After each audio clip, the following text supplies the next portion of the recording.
नमस्कार. RT only YouTube चॅनलवरती आल्याबद्दल सर्वांचं स्वागत आहे. या व्हिडिओच्या माध्यमातून शिक्षण सेवकांसाठी मानधन वाढ करण्याबाबत जी आर करण्यात आले. दिनांक 22 जुलै 2024ला हा जी आर करण्यात आले. ही आनंदाची बातमी आहे शिक्षण सेवकांसाठी. जे शिक्षण सेवक अनुदानित आश्रमशाळेमध्ये काम करत आहेत त्यांच्यासाठी हा जी आर करण्यात आले. मित्रांनो, चॅनलला सबस्क्राईब केलं नसेल तर सबस्क्राईब करून घ्या आणि बेल आयकॉन प्रेस करायला विसरू नका. असेच नवनवीन अपडेट तुम्हाला मिळत राहील. बघा, शिक्षण सेवकांसाठी पूर्वी मानधन किती होते आणि आताचे मानधन किती वाढ करण्यात आले, सर्व डिटेल आपण या जी आरमध्ये बघायचे. दिनांक 22 जुलै 2024ला हा जी आर करण्यात आला आहे. प्रस्तावना बघू आपण सुरुवातीमध्ये. शालेय शिक्षण विभागाने दिनांक 27/2/2003 रोजीच्या शासन निर्णयान्वये राज्यासाठी सुधारित प्राथमिक शिक्षण सेवक योजना कार्यान्वित करण्यात आली.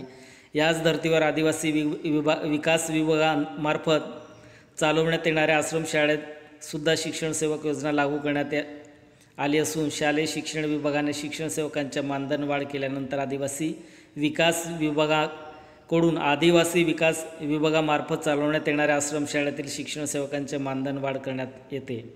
आदिवासी विकास विभागामार्फत चालवण्यात येणाऱ्या आश्रमशाळेमधील शिक्षण सेवकांचे मानधन व शालेय शिक्षण विभागांतर्गत असणाऱ्या शिक्षण सेवकांचे असणारे मानधन यामध्ये समानता राहावी. तसेच दरम्यानच्या कालावधीत वाढलेली महागाई तसेच राज्य स्थानिक स्वराज्य संस्था तसेच अनुदानित प्राथमिक माध्यमिक उच्च माध्यमिक शाळेतील शिक्षकांना 7व्या वेतन आयोगाच्या शिफारसीनुसार सुधारित वेतन श्रेणी लागू केली आहे.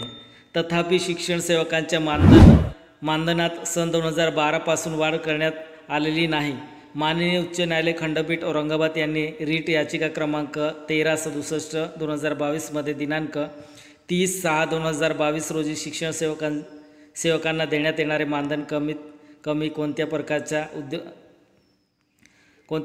उद्योगातील वर्ग 4च्या कर्मचाऱ्यांचे देय किमान वेतनाएवढे सुधारित करण्यात यावे.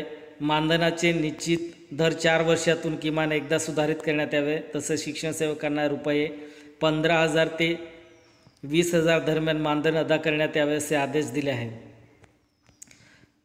शालेय शिक्षण विभागाने दिनांक 7/2/2023च्या शासन निर्णयान्वये राज्यातील प्राथमिक माध्यमिक व उच्च माध्यमिक कनिष्ठ महाविद्यालय आणि अध्यापक विद्यालयातील शिक्षण सेवकांच्या मानधन वाढ करण्याचा निर्णय घेतला आहे.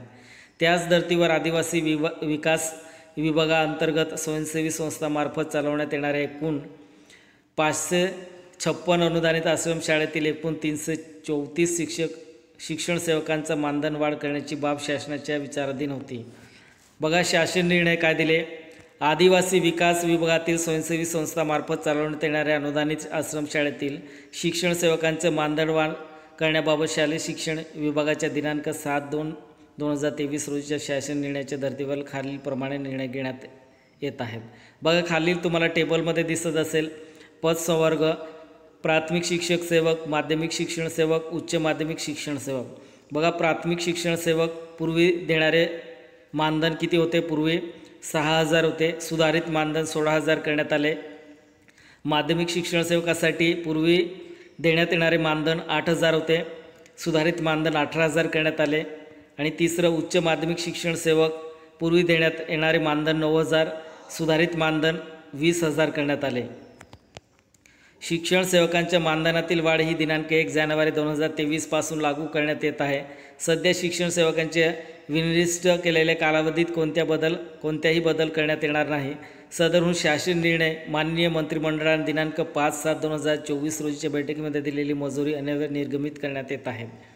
याकरिता होणारा खर्च मागणी क्रमांक, मुख्य लेखाशीर्ष आणि अनुसूचित जाती, अनुसूचित जमाती व इतर मागासवर्गीय यांनी कल्याण, अनुसूचित जमातीचे कल्याण आणि जनजाती क्षेत्र उपयोजना, स्वयंसेवी संस्थांना मूल्योद्धार आश्रमशाळा सुरू करणे व त्याचे परीक्षण करणे यासाठी सहाय्यक अनुदान वेतन योजनांतर्गत या खालील सन 2024-25 या वर्षी मंजूर केलेल्या अनुदानातून भागवण्यात यावा व त्याच्या लेखशीर्षाखाली खर्ची टाकण्यात यावा असे शासन निर्णय घेतले. सदर शासन निर्णय महाराष्ट्र शासनाच्या www.maharashtra.government.in या संकेतस्थळावर उपलब्ध करण्यात आला असून त्याचं संगणक असा आहे संकेताक असा आहे की सदर आदेश डिजिटल स्वाक्षरीकृत करून करण्यात येत आहे. महाराष्ट्राचे राज्यपाल यांच्या आदेशाने नावाने प्रवीण गोसाटे, कार्यसन अधिकारी, महाराष्ट्र शासन.